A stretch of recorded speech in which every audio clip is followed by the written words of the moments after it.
Hello and good evening and welcome to our fifth Absa online community ride. I'm your host this evening, Owen Honey. That'll be taking you through some fantastic riding. Firstly, this evening on our Zwift route, which will be the volcano route, and it's the volcano climb after party. So thank you to all our guests who have joined us this evening, or plenty of riders that have joined us on the start line this evening for our 40-kilometer ride. It shouldn't be too bad, but thank you for joining us. To all our international riders, local riders, and we've got some great guests also to keep you entertained while you're doing this ride this evening, and it's going to be a fantastic ride nonetheless. So to all our online community, I hope you're all ready, and we're going to go straight to the start line now as the riders are preparing to head on out on the volcano climb after party route. It's a 60-minute ride, I should say, 40 kilometers in total if you're going to go flat out. And if you do go further than that, well done to you. But remember, it's 60 minutes in total riding this evening. So it's a great warm welcome to everybody that's going to be involved this evening. We're going to be starting in a few minutes, in fact 55 seconds before we get going. And let's just cross over now to the start line as riders are warming up and getting themselves ready for this assault on the route. And you can see all the messaging coming through on the right-hand side there. Thank you very much for all your messages and giving each other the thumbs up and getting ready to go. And just remember that Andrew Krobler will be our team leader out there for Team Absa today. Great to see all our riders in the colors of Absa, the black and red. And all the riders are lining up now. 24 seconds to go before they were heading on out. Great names also in there.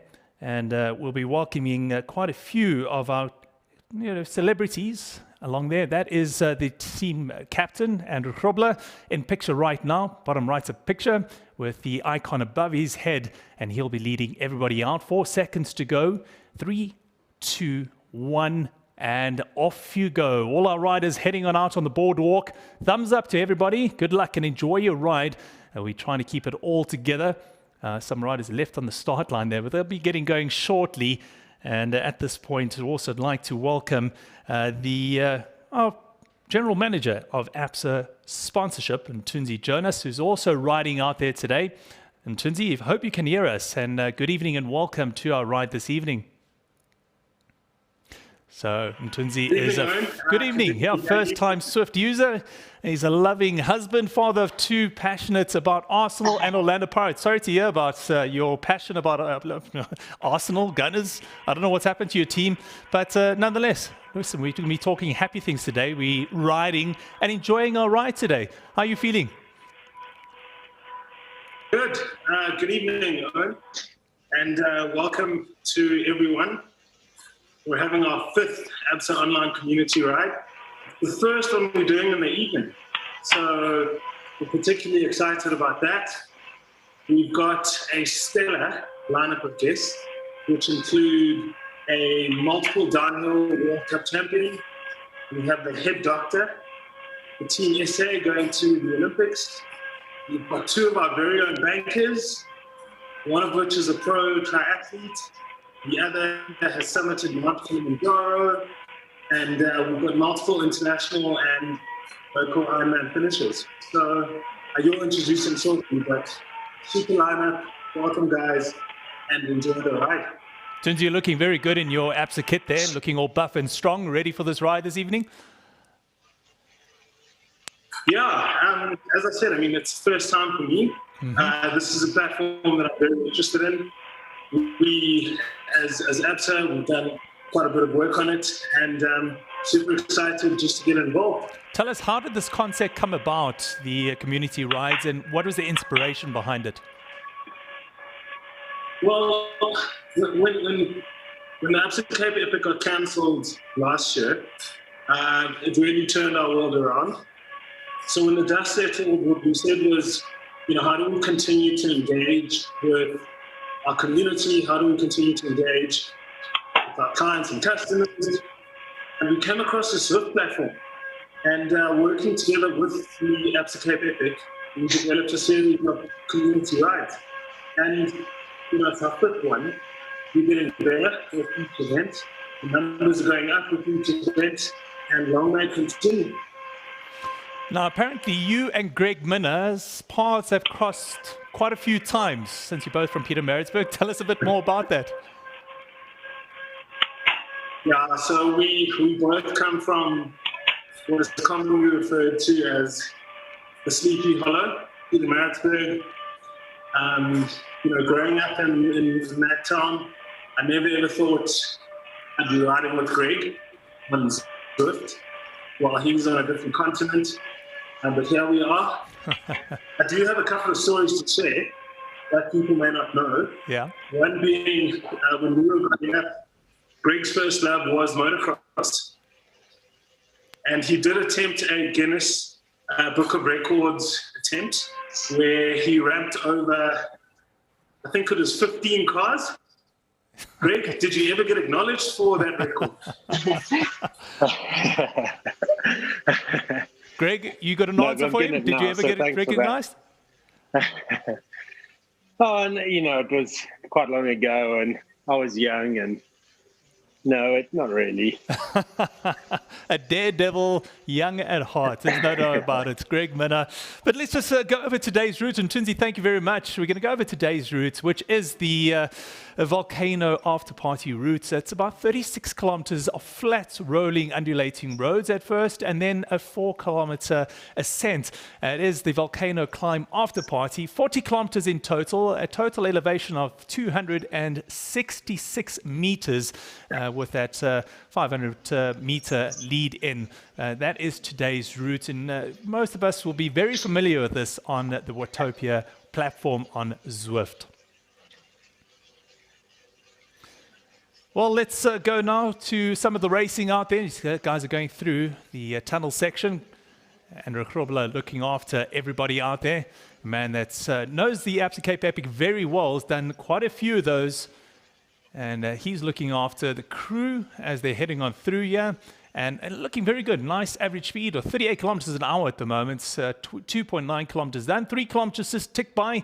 Only 4 meters of elevation. So, like I said, very flat to start off with. Greg Minnaar also in there at the moment, pedaling along, looking very comfortable. And the guys just sharing the workload, just trying to stick with each other. And no matter how hard you go, we're going to try to stick it out as much as possible. You'll be churning out those watts, 166 watts at the moment for Greg Minnaar. His heart rate, cool as ice, 126 beats per minute and revving along at 67 RPM. So those are the stats he's putting out at the moment. A world champion, multiple world champion, downhill, but don't get me wrong. This guy can churn it out when it comes to flat roads as well. He's done 2 Absa Cape Epics, 2006 and 2007. I was at one of those with him, and boy, I can tell you what, he is a rider through and through.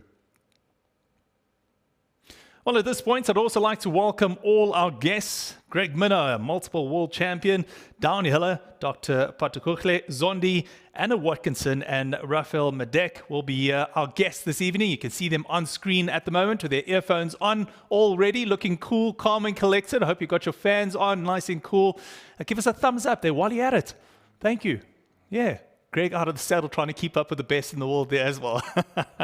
Fantastic. With this, let's just go back to the racing at the front there. There we go. That's Annah Watkinson, looking very cool. And we know she's on a tri-bike at the moment, training, but on her profile, this is just a regular road bike, but pedaling nice and firmly. 111 beats per minute, her heart rate, 145 max watts at the moment, and a nice cadence at the moment, 71, and that's synonymous with a triathlete. They can churn out that power and ride all by themselves. So they're used to riding indoor trainers and using this as a platform to try and keep fit at the moment.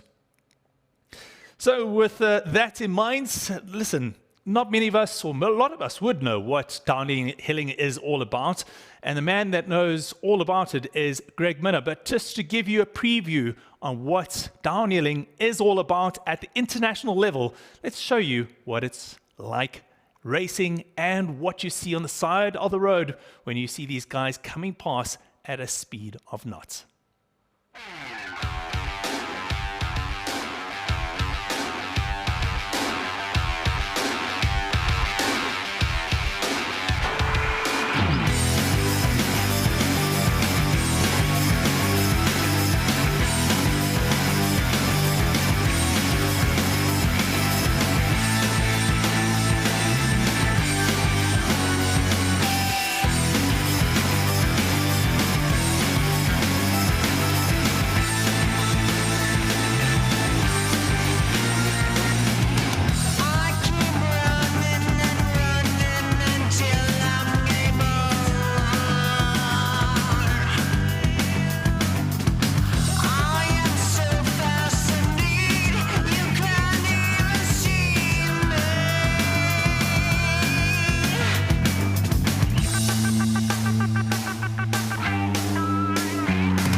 The man on the left there, Greg Minnaar, now joins us on our Zwift platform, and fantastic to have him. Let's just go through his palmares first.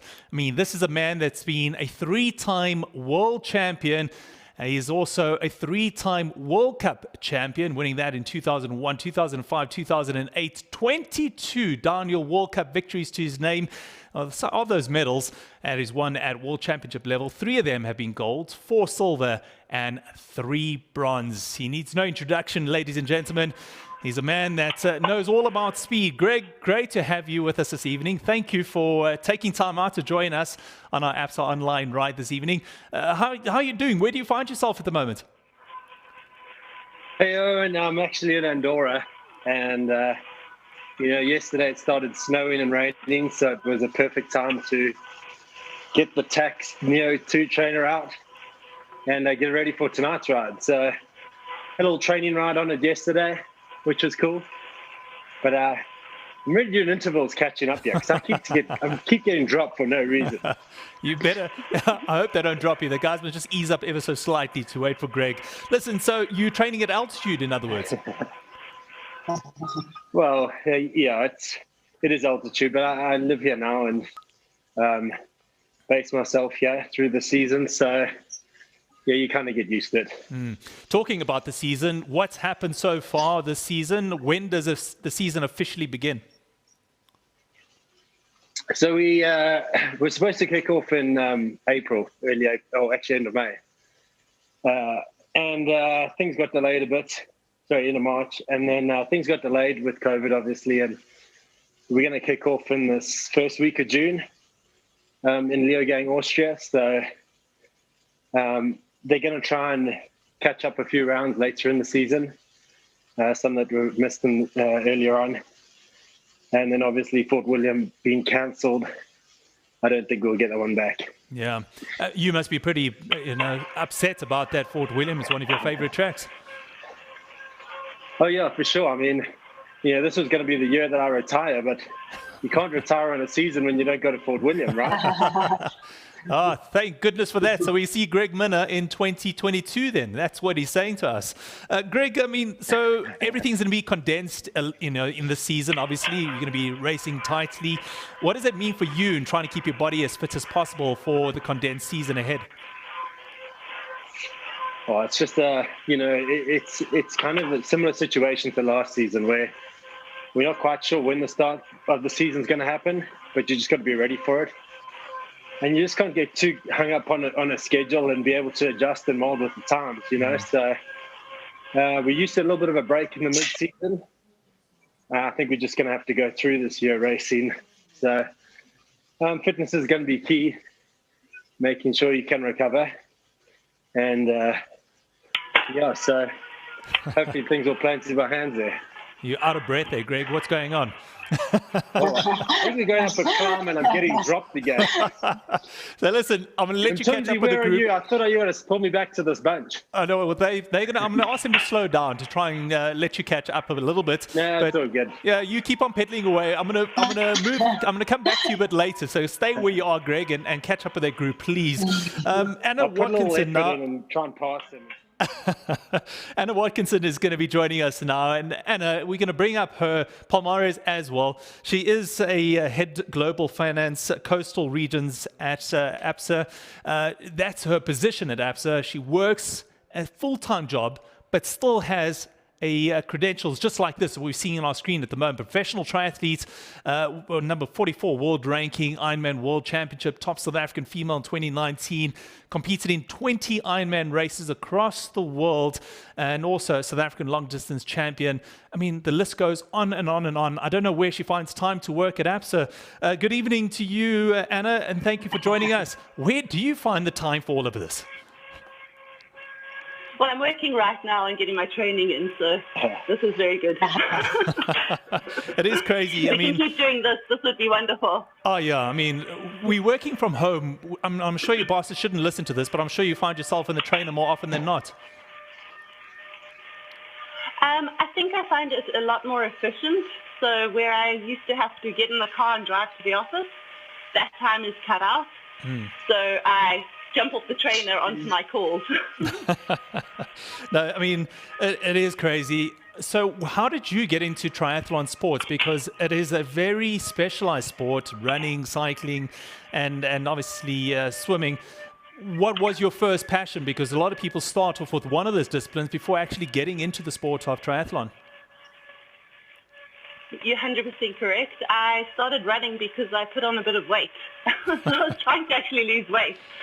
And ultimately met a group of crazy triathletes. One ended up being my boyfriend at the time and said, let's do half Ironman. I did it, I loved it, addicted ever since. So at what point did you realize that I might be quite good at this and maybe I want to pursue a lot more in a career of triathloning?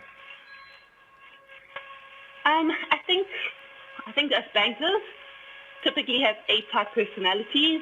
When we do something, we do it all in.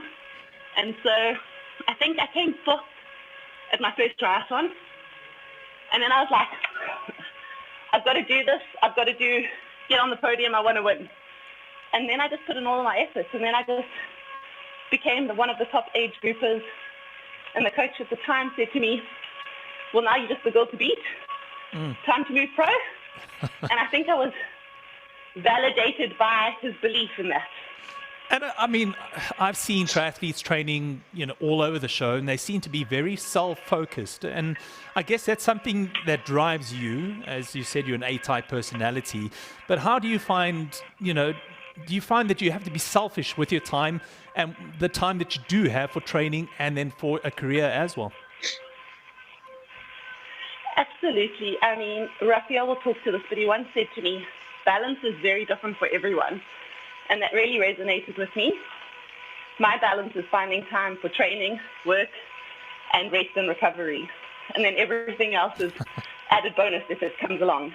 So how do you keep the motivation going? Because you've been doing this for quite some time already, and it does take so much out of you and still carrying full-time jobs. So how do you motivate yourself? I find them both incredibly rewarding. And I think if you find something incredibly rewarding in itself, it's just motivating. Like I think Greg was saying now, like you can't retire without doing this last race. But it's also, you can't retire because you just love it so much when you're doing it.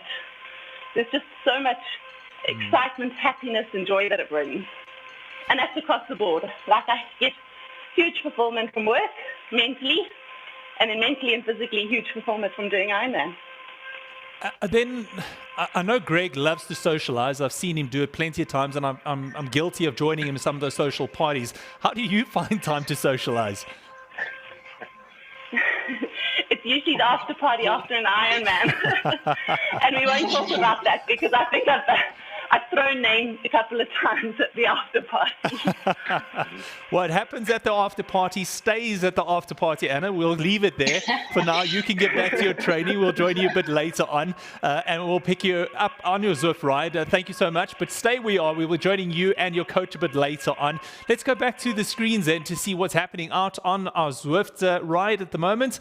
And we're picking up some of the riders here in front, and they are at 10 kilometers so far into the ride as they go over some of the ash fields and looking very comfortable there. And I must say, 26 kilometers an hour of gradient at the moment, a 3%, 2% dropping down ever so slightly. The lava fields alongside the riders. I mean, I love this about Zwift. It's just the virtual backgrounds that you get to see along the way. And we'll see some of the riders further back, but nonetheless, still in our Absa ride, nonetheless, 151 beats per minute. That is fairly high at the moment. 141 watts there I saw. As we go back to the front again, and this is with Andrew Grobler and the rest of the group alongside him, and he's riding with that Team Absa logo above his head. And he's churning out 170, 133 watts, keeping everybody in check, riding alongside them, and looking very comfortable, looking like they're enjoying themselves this evening. So, time now to join Dr. Phathokuhle Zondi, who's a sports and exercise medicine physician. And we're going to go to her profile just to bring that up and give you a bit of background into Phatho. She is a G.O.A.T Awards ministerial recognition recipient in 2017, former CEO of the Sports Science Institute of South Africa, past president of the South African Sports Medicine Association, and the list goes on and on and on. I mean, Dr. Phatho is not going to be slowing down anytime soon. Now she finds herself going to the Olympic Games as well. She'll be the head doctor for the South African Olympic team in Tokyo. And it gives me great pleasure in bringing her on now. She's riding along at the moment in a Zwift ride.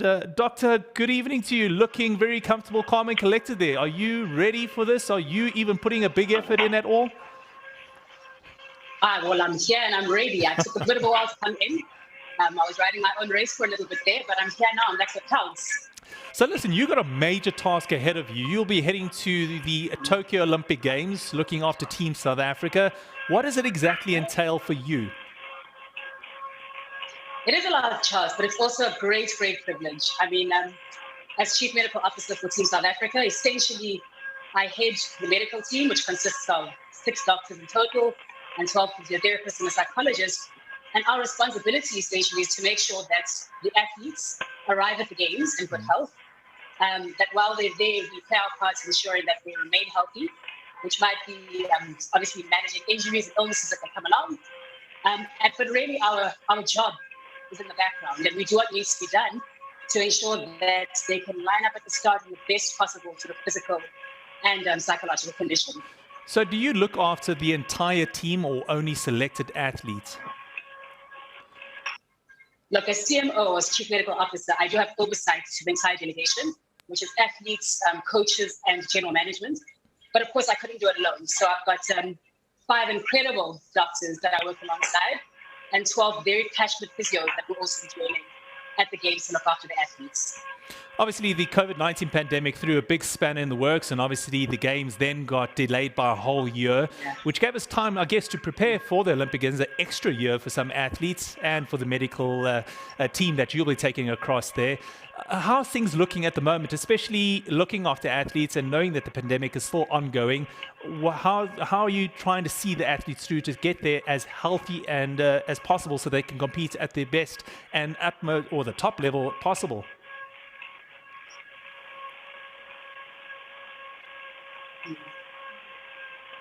Not just for athletes, but just globally at large.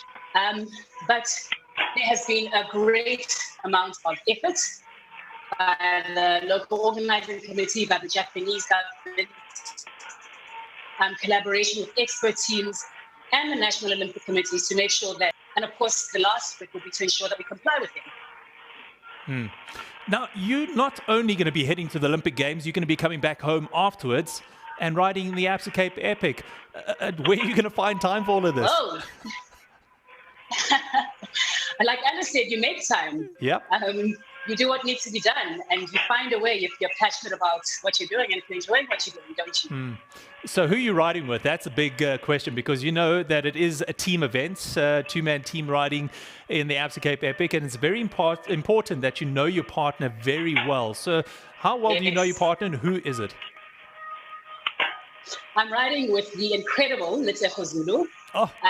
She is, yep, you know her. Yes, I do. I've ridden a couple of Cape Epics with her. Businesswoman. Here we go. Biokinetic businesswoman, but many people know her for being a phenomenal recreational athlete, actually, that inspired hundreds of thousands of people. But we met in 2019. We were matched by Annie McLean, who I'll forever be grateful for. She met me and she said, you had to ride with this level. And it's been such an incredible journey, both on and off the bike. We live in different provinces, but somehow we've made it work. And this weekend, we were riding races in Sun together, 100-miler, and it was incredible. It was just great fun on the bike with her. I tell you what, you're in very good hands, in capable hands in Phathokuhle. She's a phenomenal person. I know her on and off the bicycle. She's a great friend also. So listen, I think with her on your side, you guys are going to be quite good. You're going to get through in a breeze, no problem at all. And I'm looking forward to hosting you at the Absa Cape Epic later this year. Thank you. There we go. So that's Dr. Phathokuhle Zondi, who joined us there. She is the Chief Medical Officer for the Olympic team. It's the South African Olympic team that will be heading over to the Olympic Games in Tokyo later this year. And in fact, that's in July, August. So she's got a great job on hand, obviously, for her to try and keep the team as healthy as possible over at the Olympic Games. Now we're going to head on to, we've got two studios here, just to let you guys know what the setup is. And our second studio is upstairs, and we're joined by Sifiso Makhabela, the Senior Manager Banker at Absa, and Penyo Motapa, Professional Construction Project Manager at Treverian. And they are riding upstairs at the moment. Just to let you know what Sifiso has done so far on his achievements list. 2 Absa Cape Epics he's got under the belt, and chasing a third one. Ambu Babezi completed multiple Ironman events, avid marathon runner, an adventure seeker of notes. And you'll look further down that list and you'll understand why I say an adventure seeker. He's summited Kilimanjaro as well as Elbrus and aims to climb the 7 summits in the world. And he's still got a full-time job to hold down at Absa, a senior manager banker. And then his teammate, Penyo, who is the founder and managing director at Treverian and project manager there. 2 full Ironmans under his belt. He's also done the 361 mountain bike challenge, which is finished, multiple half Ironmans in East London and Durban, as well as Tankwa treks. The list goes on and on and on. I mean, this is a man who looks lean and mean and hungry for the Absa Cape Epic. That's what he wants to achieve this year. So let's go upstairs to our cameras, and they are training away. Looking fantastic, guys. How are you finding the Zwift training at the moment? Pretty interesting for me. Suso is a bit of a novice, so he's hyperventilating a little. But all good. He looks good. So, listen, I mean, you guys are a team. They're going to be riding at the Absa Cape Epic later this year. How's the partnership going between the two of you? You friends on and off the bicycle? So, yeah, I think we're friends on and off. But I think, like with all the races, it's going to test the friendship, and I'm looking forward to that. How are you feeling, Penyo? I mean, are you nervous? How's the nerves holding in there? I looked at that Palmares, and your achievement's fantastic, but the one that you want to get now is obviously the Absa Cape Epic. Absolutely. It's a proper bucket list item for me. So I think I'm in pretty good hands with Suso here. He's tasted failure at the Absa Cape Epic, and he's tasted glory as well. So he's got a proper arsenal with him, and I'm in good hands. So how's the training looking, Sifiso? I mean, what have you guys been doing together in trying to get ready for this massive event? So look, I think from a training perspective, it probably hasn't been where it needs to be. But I think I've got enough time to kind of put in the hours. Spend a lot more time indoors and probably need to get out. Yeah, kind of lockdown kind of did it to me. Kind of made me a bit of a hermit. Yeah, but Owen, we are in pretty good hands. We both under Erika Groenewald, and she's churning out the programs. We just need to commit and we'll be fine. So Peter, you're MD at Treverian. I mean, how do you find time to find time for training as well as running a whole company? I've got a lovely supportive wife. She's actually part of this right now. And it makes a huge difference that she rides as well, because she understands the early mornings and the sacrifices. Sifiso, you're also a man that knows about balance in life. I mean, having a full-time job and then still trying to sneak in an adventure or two. Where do you find the time to do all this? No, I think the thing is for me, you just make it happen. You know, you've got 24 hours in a day. You make them count. You know, you only have, 5-6 days of training that one day, so you just make it count. You just put in the hours where you need to. And that's what the Epic is about, because, you can't cheat yourself with the training. Yeah. You just have to put in the hours.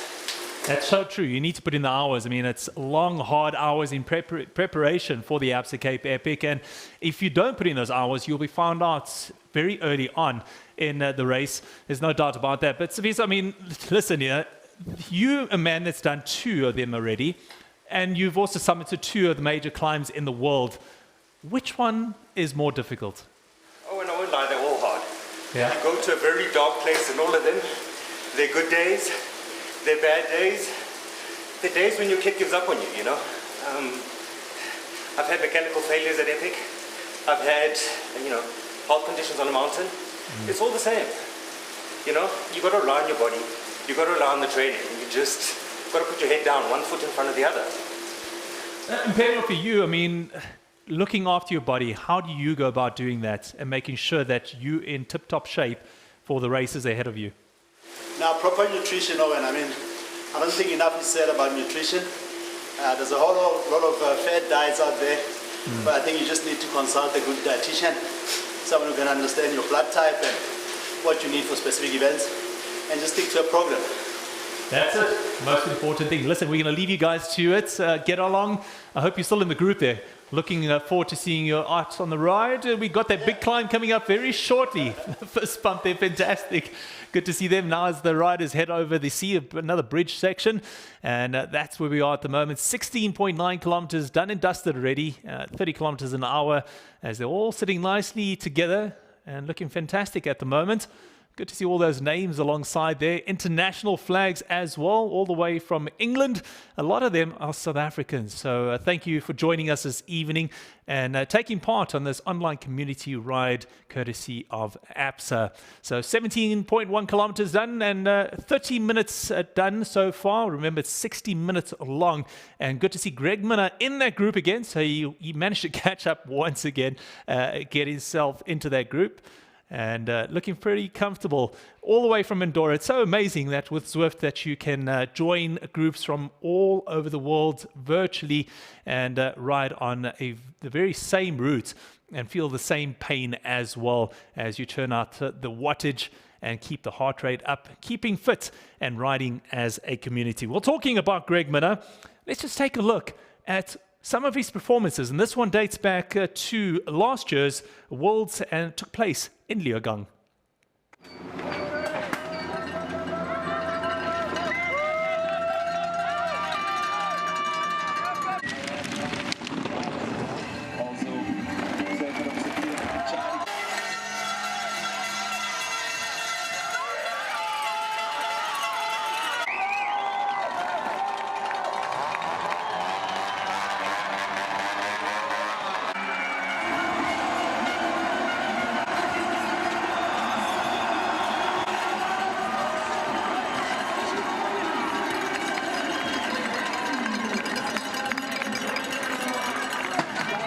Just incredible. The speed that this guy comes down a mountain at the age of 39 is just unbelievable, and the records he continues to break, which brings us back to Greg Minnaar once again, three-time world champion, three-time World Cup winner as well, World Cup championship winner. Greg, let's go back to you in your home base at the moment. Looking good. You feeling comfortable still? Yeah, my heart rate went up when I was watching that run. It just got me excited to race again. Well, I wasn't sure if it was that or maybe this climb coming up. I hear you changing gears there. Hopefully you're not going too heavy. Just keep it nice and light and keep it steady. That's the most important thing. Listen, so you've done an Absa Cape Epic or two already. Take us back to those rides. Well, I actually did the very first Absa Cape Epic, I think in 2004, was it? Yeah, that's right. And 2004 or 5. And it was quite different to what it is now. And if you think back to where the events come from and to what it is today, and what an iconic event it's become in such a short time, it's incredible. It is. They call it the Tour de France of mountain biking. And a lot of people measure a mountain biker by how many Absa Cape Epics they completed. How do downhillers measure themselves? Yeah, not by doing Cape Epic, that's for sure. But it's definitely a race that I was so keen to do, and had a great experience doing it too. Had a pretty good result in the mixed with Hannah Kotze, so that was quite exciting. But at 85 kilos, I don't climb as well as all the other guys, so I do take a bit of strain. Can we expect you back at the Absa Cape Epic anytime soon? Oh yeah, I'd love to come back and do it. It's I was out a couple of years ago filming for Santa Cruz on a little theme based around the Epic, and it got me excited about it. So for sure, I'd love to come back. Obviously scheduling it is kind of tough. The training is completely opposite to what I need for downhill. So it does make it hard to fit in, but I don't know how many more years I've got racing downhill, and as soon as that's called today, I'll for sure be on the start line of the Absa Cape Epic. I'm glad you mentioned Santa Cruz there, because that's the machine you use. And just recently you launched unveiled your machine for 2021. Just take us through the machine. I mean, what inspired you to choose those colors? I'm pretty particular about my bikes. And if I'm going to design something and it's not quite what I want, it's going to go back in and get redone. Or like I did in 2013, I wanted a really African bike, and it kind of came out looking like a kind of poppy Christmas wrapping looking bike. And so I redesigned it in Pietermaritzburg, and it came out looking amazing. I actually created a replica looking bike after it.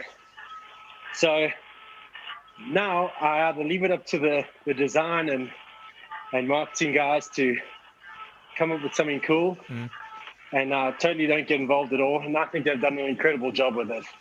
So I think it looks stunning. A lot of the colors are taken from the South African flag, and if you look at your helmet that you ride with, most times it's painted with the South African flag as well. Is that the major colors that you like to ride with? Yeah, for sure. And it's, we try and use it in as many ways as we can, and try and subtly add all the colors in. Most guys don't really have as colorful flags as we do, so they normally try and spice their bikes up a bit, where I can kind of tone it down and use these hints everywhere else, which I think always looks really good. So let's get back to your racing. I mean, your racing season will start in June. Tell us about the different courses that you ride. I mean, they're all very different in nature. Which ones do you prefer riding on, and what suits you the best in terms of the terrain? Well, it's hard to be picky, and after so many years, I've just come to accept whatever conditions are ahead of us. Last year at World Championships, it was snowing while I was in the start gate, so I try not to be too particular about what terrain I'm going to ride on or which venue, because you can just psych yourself out, and especially being up in the mountains, the weather can change within a matter of hours. So I try and keep it simple and just enjoy every track that I'm at for the most part. But in saying that, one of the tracks that I do struggle the most with is Slovenia. And it's like a really clay-based track. Kind of similar to Pietermaritzburg in a way. Similar kind of terrain. But what I battle with there, it always seems to rain. And if it rains a lot and the water soaks in, it becomes like a boggy mud fest. Then I can kind of read the terrain. But when it's drying and it's kind of hard pack, I really struggle to know whether I can get traction out the corner or not. So, listen, the other thing I wanted to ask you about is your victory, your last World Cup victory came in Portugal. Just tell us about that ride. Oh, man. That was it was an incredible day. I hadn't won a race in a while. I broke my arm a couple of years ago in 2018, so I missed the full season there, and had a bit of bad luck coming back in 2019. And so to finally win a race and to know that I can win again just gave me a whole nother level of motivation. So yeah, it was an incredible weekend. Greg, on that note, we're going to go straight to that video now and show our viewers what an incredible ride it was from you on that very day. Let's take you back to November last year when Greg won another World Cup.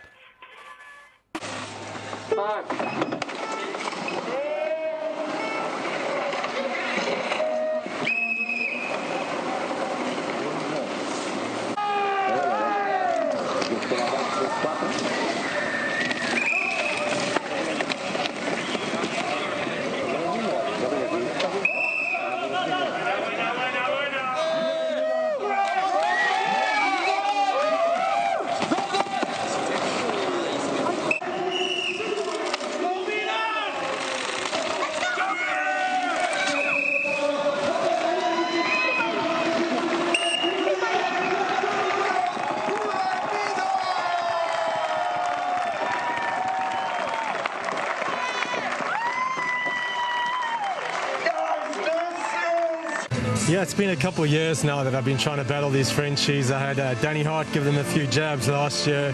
Matt Walker's up there now and finally able to topple them for once. It's a great feeling. But I think, jokes aside, it's a good feeling. You know, we've had I think all year round we've had a pretty tough year. You know, this virus going around, and I was in lockdown in South Africa, and I think this would just hopefully give hope to all the guys back there and positivity around the world.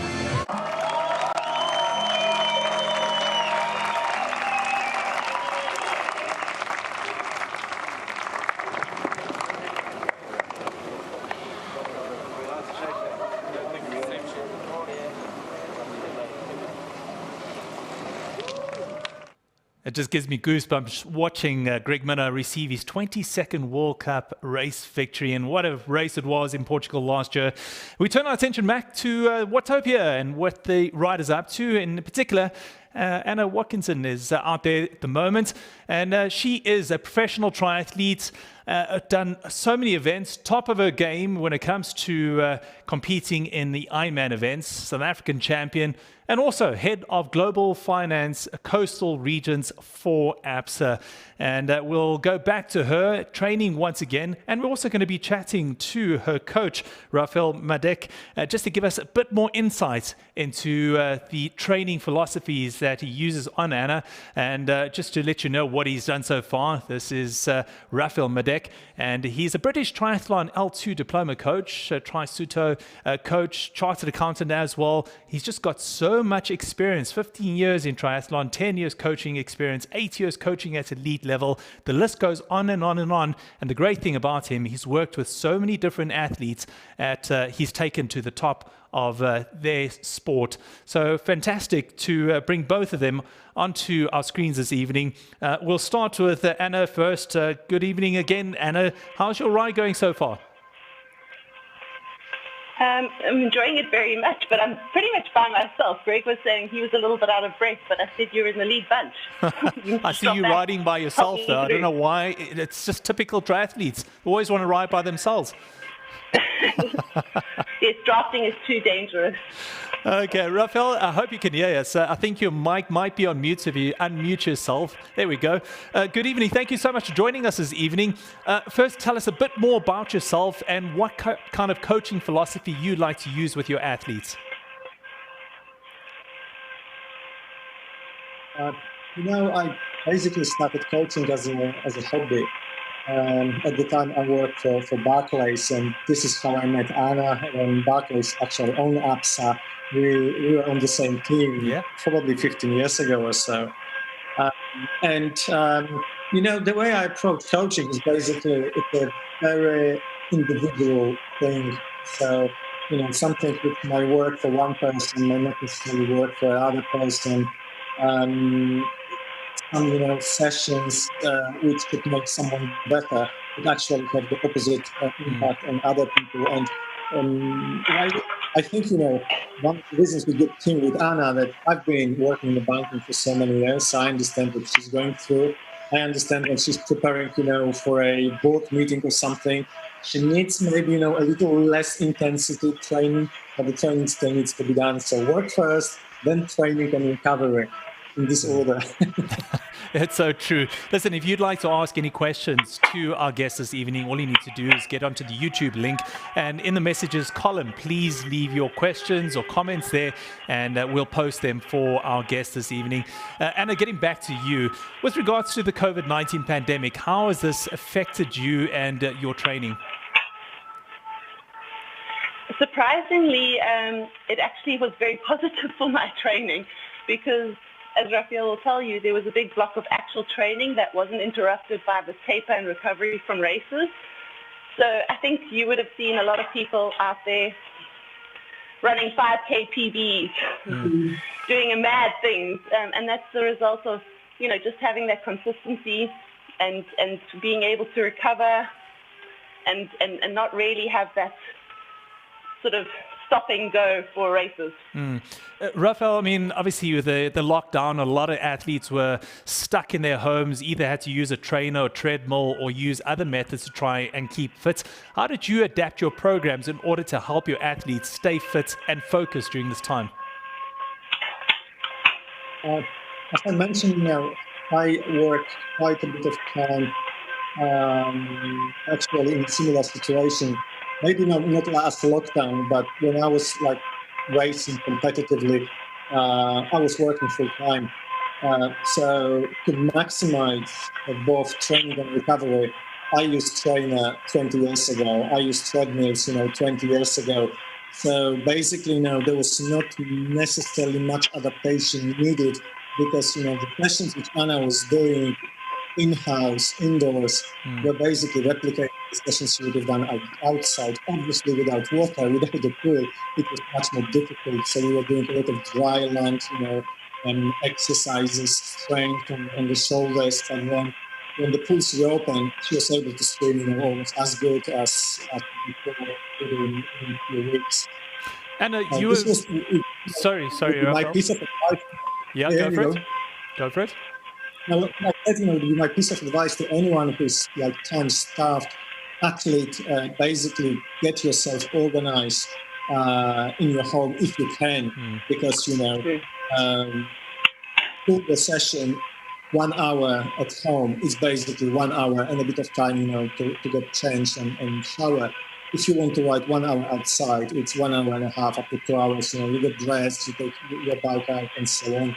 So it's just being time effective and efficient as much as you can. And this is what we do with Anna. Anna works incredible hours, prioritizing obviously work, but we're trying to squeeze as much as we can out of the time which is left after work and recovery.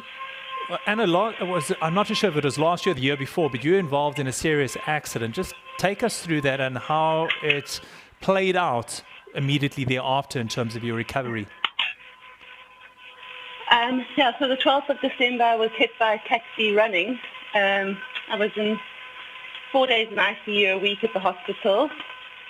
So we were 5 months into my recovery. And I won the last 2 races that I've raced, incredibly. I think I'm amazed and find it lucky, but I think that it's actually Raphael's training that's got me there. So yeah, I feel very positive, incredibly motivated. I'm not where I should be. I'm not where I was before that accident, but I'm definitely seeing this very positive upward progression, which is hugely motivating. And I am very happy to hear that Greg is also 39 years old. Greg doesn't want to hear that himself. He doesn't believe it at all. Raphael and Greg will testify to this. Injuries are part and parcel of sport, and we have to deal with it. And not all of us want to be knocked over by a taxi, but I mean, like Greg might be riding into a tree tomorrow, and hopefully it doesn't happen to him. But like you said, he broke his arm a couple of years ago. And as a coach, how do you adapt the mental game as well as the physical adaptation when coming back from injury? Because as athletes, sometimes we want to get back as soon as possible, and we come back way too quickly without dealing with all the minor niggles that still come with injury. You're absolutely right. Most of athletes, not only like top of the game, professionals, also age group amateurs, they are very driven and motivated people. So if I told you that for 3 months after Anna's accident, she still wasn't running, it was part of the way, to the healthy recovery. But what we were doing instead, she was walking the mountains. We were hiking, building the strength. So you adapt to what the athlete can do. But also, it's very important if you take a long-term view.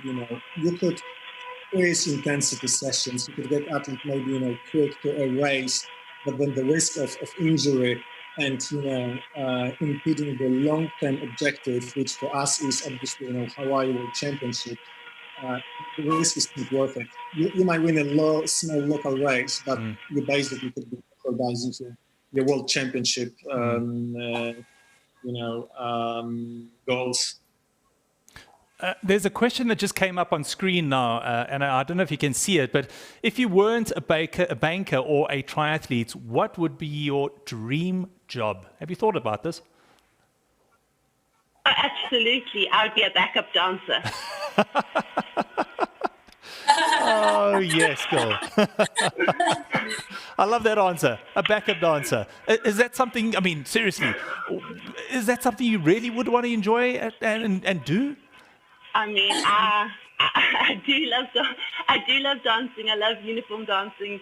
You know, a show for Taylor Swift or Jennifer Lopez, yes, would be right up my alley.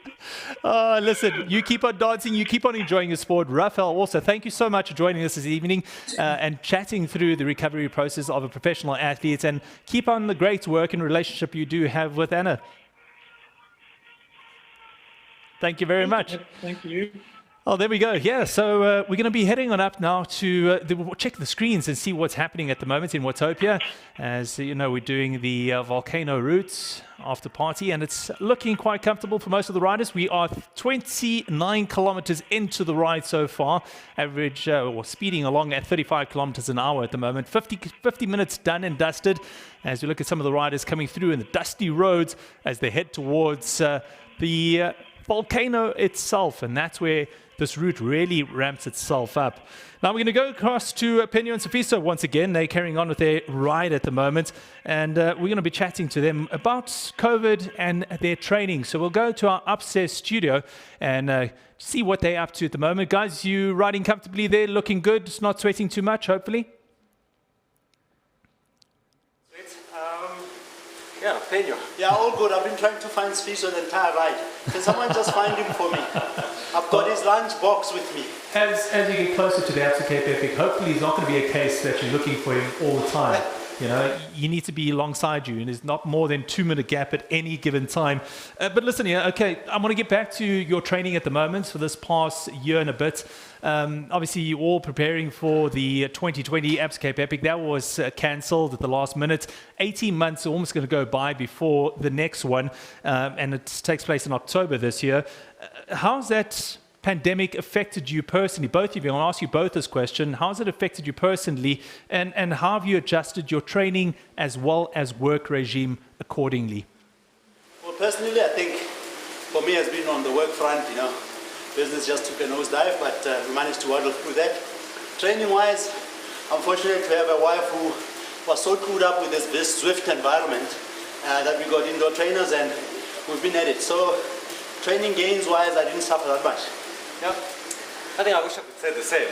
I think probably the first 2 months was pretty good. Out there running on the watt bike. Then I think last year's cold snap kind of got the better of me. I kind of stopped my training, had a bit of an injury, and just kind of struggled to get back just in terms of the fitness level that I was used to. And you know what it's like, trying to start a diesel engine is a lot of work, huh? You know? You and John Smith are all in the same group, apparently. You diesel engines, and once you start going, it just doesn't stop. So just talking about that, I mean, you got lots of experience of riding 2 Absa Cape Epics already, going for a third. What advice would you give somebody that's training for their very first Absa Cape Epic? I mean, these next few months are vitally important months. You might as well just say Penyo. Owen, come on now. Like, I think for me, the thing is that you just got to sit and just focus. I mean, you've got a program, there's a lot of sacrifice that's going to happen. There are long rides, and you know, hopefully nothing kind of suffers, but you just got to go out there and put in the hours and sacrifice. There's a lot of sacrifice that comes out of doing an epic. I keep on saying to people, you know, the event is probably 7 days, but for a good 18 months before, you're kind of trying to get your head together. It's small little training. You know, you can't go out, you can't have late nights because you've got early morning, you know. Penny, you're looking like a racing snake already. I mean, you want to get out there and really kill an Absa Cape Epic. You want to get out there and race as hard as possible. How are you going to, you know, keep your partner in check? Look, it's my first one, Owen. So all I want to do is finish it comfortably. It was the same approach I had with my first full Ironman. I don't want to suffer through an event that I pay for. Luckily, there's a little bit of sponsorship this time. But yeah, I mean, it's a great sacrifice. The last thing you want to do is suffer through the event. So I'm training hard to make sure I enjoy the event.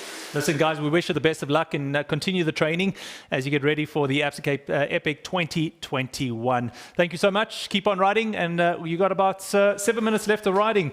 Let's go back to the racing at the moment, or the ride as we go through a 31-kilometer mark. And only 6 minutes remaining in this ride. So let's go across to Greg Minnaar once again, and we'll just catch up on it with him with regards to your future, Greg. 39 years of age, turning 40 in November this year. If you look at Steve Peets, I think he only retired at 42, so it means we still got, 2 more years left in you? Yeah, I mean, it all depends, Aaron. I don't want to be racing just to fill the start sheet. I think as soon as I'm unable to compete, or I feel like I can't put in the effort to compete, it's probably a good time to quit. So, I mean, you said earlier that you don't want to quit without going to, what is it, Fort Worth, was it? Fort William. Fort William, yeah. So is that where you would maybe want to throw in the towel and say, this is it? I mean, if you get a victory there, that's a bonus, but just to ride that track once again at a World Cup level. Yeah, I mean, that's not my final indicator, really. It's, I said to the team, we'll make a call next April, Being in the season and racing is something that I love doing, and it's always good fun. And I'm a firm believer of if you put an effort in the preseason,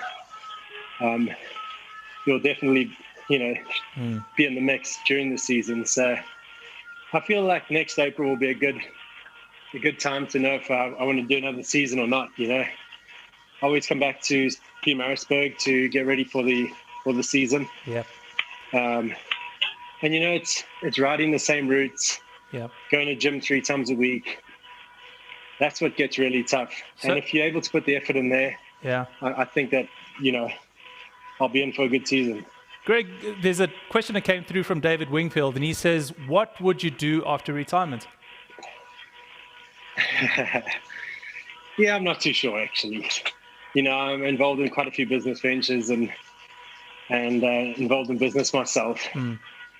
So, right now, I'm not only a racer. I'm a director at Rush Sports. We do the distribution of Santa Cruz and Maxis and everything else in South Africa.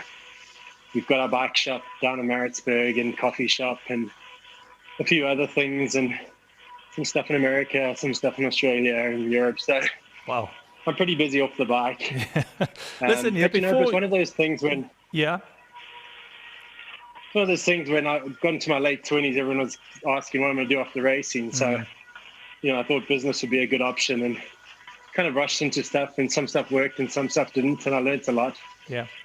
But in hindsight, I probably should have just stuck to racing, and if I knew it was going to be this longer career, I should have just kept at it.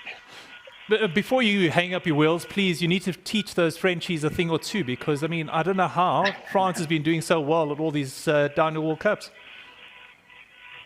Oh, man, they're incredible. They've just got a great program. They great national program as well. And I think that just keeps them really strong. So, they're competitive amongst themselves, but they make it really tough for us to get ahead of them. Yeah. Greg, thank you so much for joining us this evening. Carry on with your riding, and best of luck with the season ahead. We want to see you break more records. There's no doubt about it. We want to see you in the top step of the podium at every World Cup, and hopefully we'll get one more rainbow jersey out of you as well. Hey, sure. Hey, thanks, Owen. Thanks a lot to Absa for having me on the ride. It was great. Today was my recovery day, and so I'm definitely going to... So thanks again, and thanks everyone for joining on the ride. Perfect. Thank you. Greg Minnaar, 3-time world champion downhiller, joining us on our Absa Community Ride this evening. Before we go, I just want to catch up with Anna quickly. We'll go back to the screens and just see where Greg is exactly on the Watopia route. 33.4 kilometers done and dusted so far for Greg, and riding by himself just behind the group at the moment, and looking very comfortable. Let's go back to Anna now. And Anna, just want to touch base with you with regards, and as well as Pedro, listen, with regards to women in sport. That's been a major talking point across all sporting disciplines.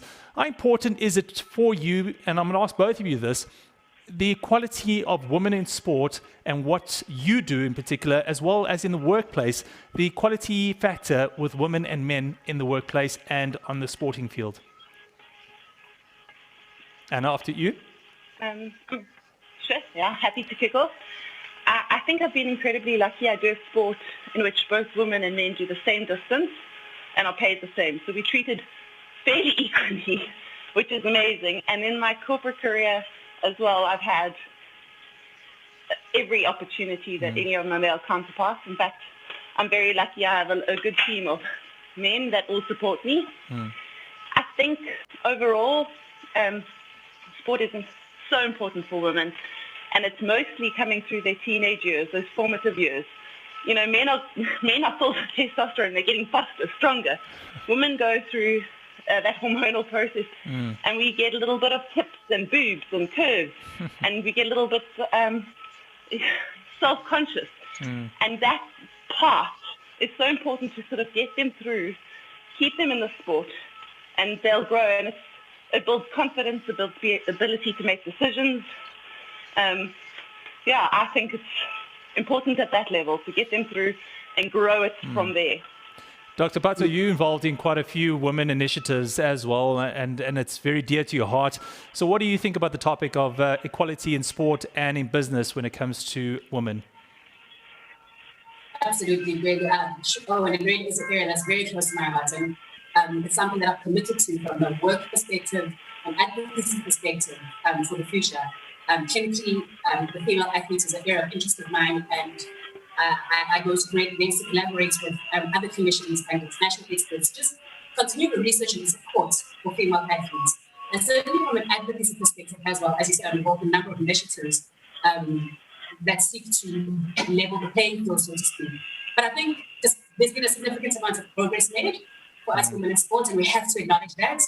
But despite this progress, we also need to recognize that women remain underrepresented, they remain underpaid, and they remain under-supported in sport.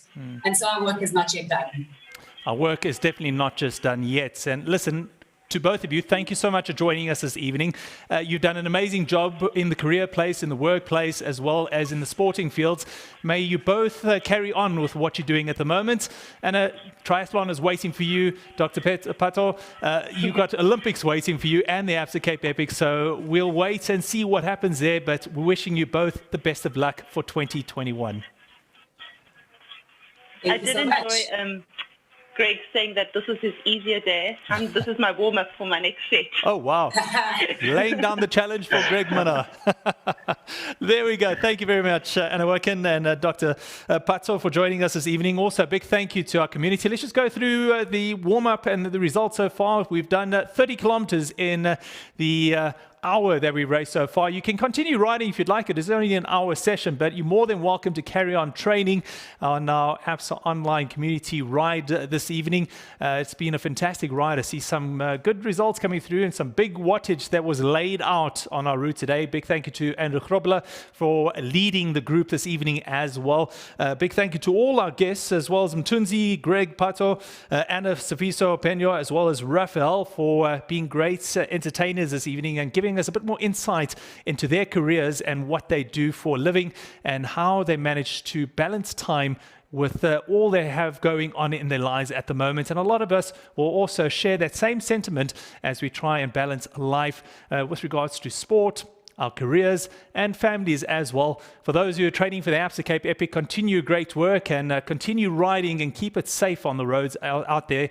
It is fantastic to be preparing for an event of that magnitude, and it's the very first one. Welcome to the club and getting ready for the Absa Cape Epic. To all our clients that also participated this evening, well done to you, and thank you for joining us once again for our 5th ride on the Absa online community group.